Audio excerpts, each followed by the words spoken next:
In this video, we're going to discover or state the grand definition. So be ready for a ooh when we get there. Okay, but I want to begin with this question. So we've kind of said, okay, well, we've looked at the case of differentiating something where there's n inputs, right? Now, what if we have n inputs, right, but we have m outputs? Okay, well, if we're differentiating, right, the same idea that we've talked about all along still holds. So it's going to be differentiable if and only if there's a good linear approximation. That idea hasn't changed. Okay? If there's wonky things happening around it, well, then there's not going to be a derivative. Okay? But then in our formulas, right, we have these ideas of f prime of a, at least from single variable calculus, and we have in higher dimensions we were talking about the gradient, right? Oops, that's no vector.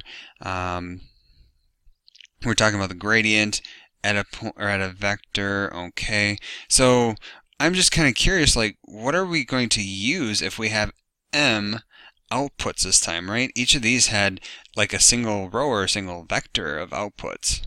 Well, it turns out that if we have m inputs and m outputs, we get a matrix. Yay, matrices! They're coming back. Okay, so we end up getting what we call a derivative matrix. So, okay, well, we have n inputs and m outputs. The derivative matrix is, alrighty, we denote it by this capital D, and in shorthand, we just say, well, compactly, it's going to be the derivative of a function with respect to each variable, and you do this for all the different functions.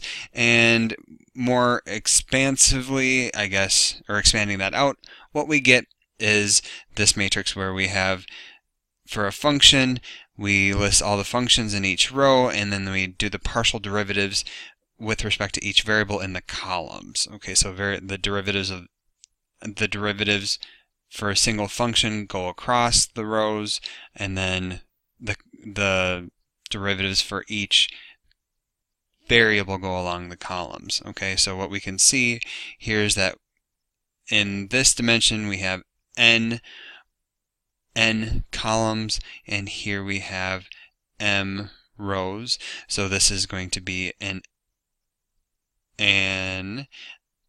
let's see, so this is a m by n matrix. Oops. Matrix. Okay.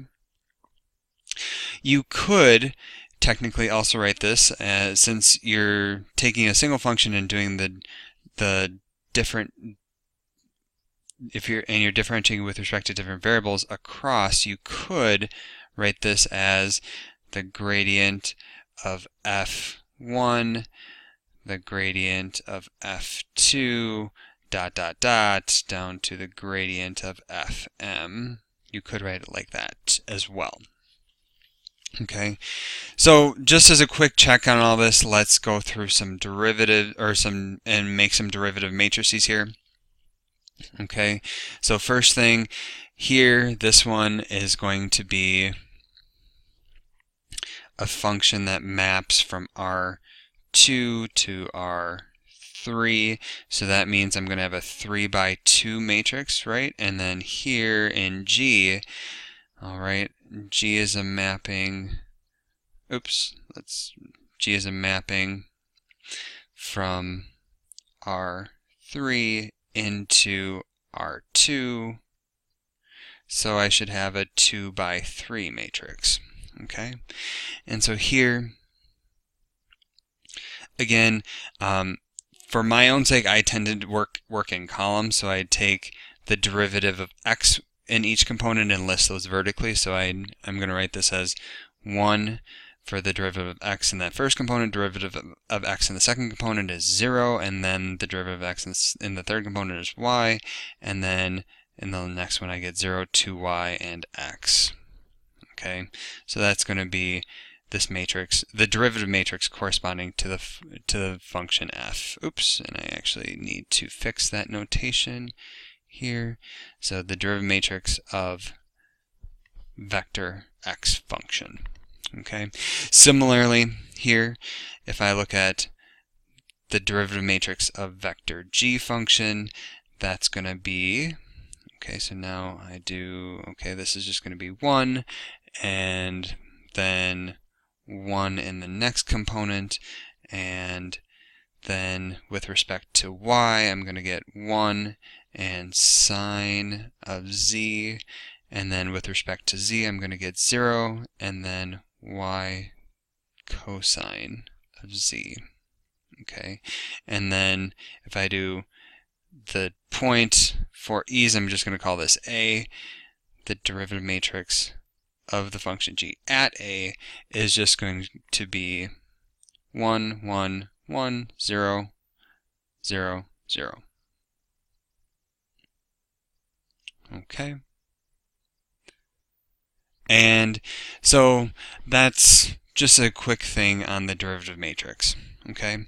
Now, this is going to kind of replace this idea of a derivative matrix. That's going to replace our idea of gradient and the derivative. And so now we're ready for the grand definition. Ooh. Okay. And the grand definition is very much along the same lines as what we've seen. So we just have a function that is a vector of inputs and outputs, so we get n inputs and we get m outputs. Okay, and so we know it's differentiable if, and here's our criteria, we have to have that matrix of the matrix of partial derivatives existing. Okay, that's condition 1. Mainly because, well, we need to be able to use it, right? Okay, and then this limit needs to exist. Okay, so it's still the same idea. We have our function, and then this has been our locally linear idea in previous examples that we've seen, and then we just have to divide by that vector. Okay, so we're going to get some practice doing this in class. It can get to be a little challenging, a little long at times. So that's our grand definition. Ooh, all right. And then just a final remark for this video is sometimes you hear this language of just the derivative, and it's not exactly clear what we mean when we're talking about a derivative of a vector valued function at a given vector. Okay. Generally, what we say is that df, this derivative matrix, okay, so we know it's a derivative matrix. Okay, that's generally what we mean when we use the language of a derivative of a vector function. Okay, you might also hear the language total derivative. Okay, mainly because it shows all the derivatives that are possible for that function. Okay, so now you are allowed to use that language of total derivative and confuse whoever you want to, or maybe a Calc 1 student, for instance. If we talk about df at a point A, or at a vector A, right? This is just going to be the derivative, and we commonly use derivative at A, okay? But really, we know that this is going to be a matrix. So it's you can talk about the derivative at A, and we generally drop that language of matrix. Okay, so in this video, we have finally talked about derivatives ad nauseum, and we have our grand definition, which honestly is a lot like what we've already seen, just now looking at many inputs and many outputs. Okay, we have one more final video, which is going to show us some nice theorems that we can use with this, one of which isn't too surprising, and then we'll be done with videos for this week.